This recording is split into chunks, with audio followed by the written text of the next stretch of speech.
Hello everyone, my name is Matei and I'll be presenting the dashboard application for the fraud detection system built by our group. The front end of our application is built in React JavaScript, while the API and model have been built using Fast API and light gradient boosting trees. I will now give you a quick demonstration of how a risk analyst can use our data system to customize their model outputs depending on their company's needs. When a user opens our application, the landing page that they will arrive on coincides with the model dashboard. At the top of the page, we have four cards that contain information about the historical validation dataset that helps the user customize the model.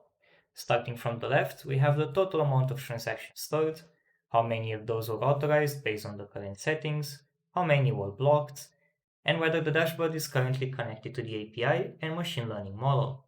Next, we have the most important part of our dashboard and the only interactable one. This slider allows the user to set the sensitivity of the model when it comes to predicting whether a transaction is fraud or not. A higher value on this slider means that the model will be less strict when it comes to blocking transactions. As we can see with the settings, in total we will only be blocking about 8.71% of all transactions, while we estimate that we will stop around 62% of the front transactions.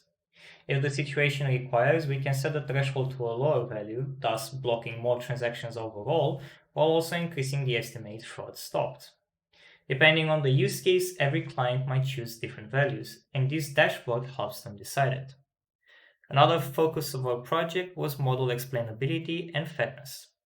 To achieve that, we have used no user-sensitive data thanks to our pre-processing.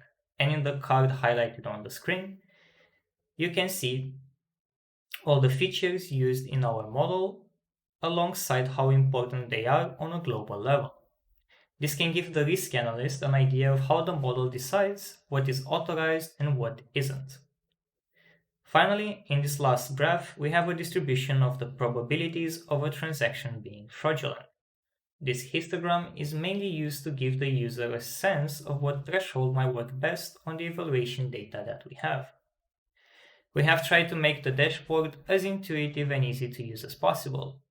But in the case that the layout or the elements are a bit confusing, we have also added descriptions and hints on how to interpret them.